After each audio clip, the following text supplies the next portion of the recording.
You have come to the place where something you've been wanting for a while, even though it is not yet manifest, is not only tolerable, but, well, let's just start there. It's tolerable. You're able to put up with unfulfilled desires. It's all right for now to have an idea of something and not have it manifested. That's all right with you? We understand, but you've really got to get, so you say yes to that before things will start coming easily, because it is that very discomfort that you feel over things not yet manifesting that causes a longer and longer and longer delay in them manifesting. Because when you want something and you notice it hasn't happened yet, and you keep noticing that it hasn't happened yet, and you keep feeling the way you feel when you notice it hasn't happened yet, that feeling is your indicator that you're offering a vibration because it hasn't happened yet that matches it not having happened yet. And as long as the vibration that you're offering is about it not having happened yet, then it can't happen. So, do you sort of get it that you must, as a deliberate creator, decide that you are not going to offer your vibration in response to what is. Because if you are offering your vibration in response to what is will remain as it is. You have to find a way of molding the energy into something that matches what you want. Most of you, even those of you who are beginning to understand about emotion, understanding that it is your guidance system, even those of you who are beginning to understand that it is a vibrational universe in which you are focused and that you are vibrational beings, still, most of you offer your vibration in response rather than in deliberate offering. Something happens, you respond vibrationally. We want you to understand that deliberate creating is about offering a vibration by purposeful intent. I'm offering this vibration because this vibration matches my desire, and if I offer this vibration which matches my desire, then my desire must manifest. 99.999999. Most of every creation is complete before you see any physical evidence. It is complete in the vibrational sense. So, if you are offering your vibration in response to what you're observing, and what you're observing is that what you want has not yet come, now you continue to offer a vibration about it not yet having come, which means you're holding yourself in that uncomfortable place, that gap, that lag between identifying that you want it and receiving it. So when we say to you, have you come to the place where those unfulfilled desires still feel all right? You feel eager. You feel hopeful. You feel anticipation. You're looking forward to it unfolding, but you're not disappointed that it has not yet unfolded. Now you're getting close to the vibrational proximity that's going to let it flow. We want you, as you begin to bring this idea of allowing the energy that creates worlds to flow through you toward your creative end. We want you to feel how well named this gathering is, as we call it, the art of allowing, because you become very practiced, very good, very artful. You become very practiced at recognizing where you stand by recognizing how you feel.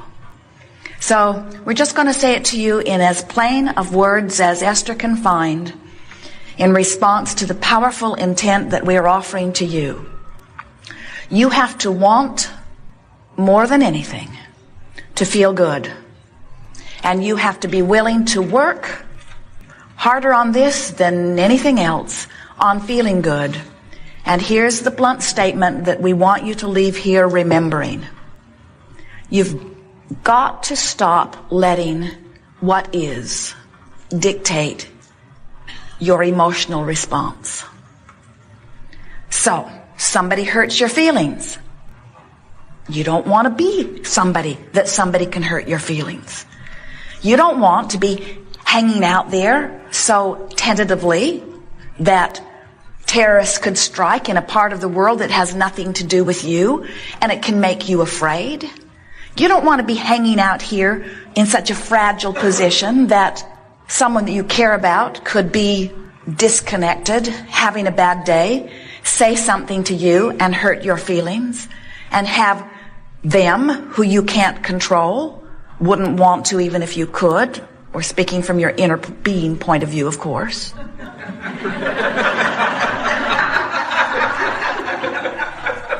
Well, we can see why you would want to control other people's behavior if you're someone who hasn't learned the art of allowing. If you're looking around and having emotional responses to what you're seeing, we can understand why you'd get pretty heavy on the trying to control circumstances and conditions. But by now, we would have thought you would have given that up because you're not able to do it. And as soon as you get one of them corralled and managed and molded in the way that they need to be so that you can look at them and feel good, another one just pops up. Or that one goes off and meets some new friend and starts catering to what they want instead of catering to what you want, and then you're back to square one again. You spent 18 years teaching that kid how to behave, and then he fell in love, and now he's doing what she wants. So if the way you feel is dependent upon controlling even one condition, you're in big trouble because you can't manage to control those conditions, but you can manage with all of the possible things that you have that you could focus upon and think about and remember and ponder and muse and observe and imagine. With all of the things that you could focus upon, past, present, or future, certainly there are enough things that feel good when you do it that you can manage your own mood. And the art of allowing is nothing more than managing your mood. It's saying, I want to feel good, and when I do feel good, I'm in alignment with good things. Now, conceptually, that's really easy to understand, isn't it? But you've trained yourself to respond to so many things other than that, even though you were born with a guidance system, even though you were born with this incredible ability to assess in every moment your vibrational point of attraction. It is interesting to us when we see you not understanding today that a good feeling is a good thing and that a bad feeling is not such a good thing. We want you to be willing to feel good on purpose for a little while and to watch the results of that deliberate offering of vibration. But that means directing thought on purpose. And directing thought on purpose, you could tell us this, in fact you do often, is not as easy as we make it out to be. Because, and here's where we let you off the hook, but only briefly, so don't get used to it. Law of attraction says that which is likened to itself is drawn. So if you've been focusing by virtue of some circumstance or events that you've been living on something that's causing you to offer a particular vibration, we acknowledge that it is easier for you to find other thoughts that match that vibration than it is to find very different thoughts. In fact, we'll really let you off the hook by saying, but only briefly, so don't get used to it. We will really let you off the hook by saying, you actually cannot find thoughts that are very far from the thoughts that you're thinking. In other words, if you're depressed and some bright-eyed, bushy-tailed Abraham student comes to you and says, you know, you create your own reality and you're supposed to feel good and things can get better for you, all you have to do is cheer up. You're thinking, I do not create my own reality or you'd be gone. It's just annoying to have someone all bright and happy and sure of themselves flapping in your face when you are in a place of not feeling good. We know that, but what we want you to understand is unless you make an effort to feel better and unless you accomplish feeling better, you have not shifted your vibration at all. And if you have not shifted your vibration, things cannot change. And dear hearts, there is not enough effort in the world to make the difference. You can't work hard enough. You can't work long enough. You can't gather enough other resources to you. You cannot buck the current of your own vibration. But unless you have convinced yourself that the way you feel is guidance and that good is moving toward what is good, is that hard to understand? Well, it's hard to understand by many of you who have had many people who didn't want you to move toward your good. They wanted you to do what they thought would move them toward their good. So they said to you, never mind how you feel, do what you should do. And what you should do is what I say you should do. And so disregard your own guidance and pay attention to these rules that I have laid out for you. And oh boy, are there piles of rules. Each one offered from somebody else's vantage point. Each one offered so that you can fulfill something that they need, because so many of them are still living a very conditional love. They want to feel good. They're well-meaning. They want to feel good, and they need you to behave in a certain way so that they can feel good. But do you hear the trap? So they need to feel good, so they set out rules, so you follow the rules so that they can feel good. But they can't get everybody to follow the rules, so they never really feel good. So they keep offering more rules, and you keep getting more lost because you are not using the guidance that you were born with to quantify your own journey. Have we convinced you? Have we convinced you that the way you feel is everything? Do you believe that when you feel good, you are in a vibrational place of allowing what you want in? Please believe it, because there is nothing that could be more accurate. So we're going to be a little heavy today. I'm going to emphasize it a great deal, because it really is what the art of allowing is about. We want you to leave here, if not already really good at it, at least determined to get better at it, at being one who molds your energy. Let's say it in a different way, of being one who creates your own mood.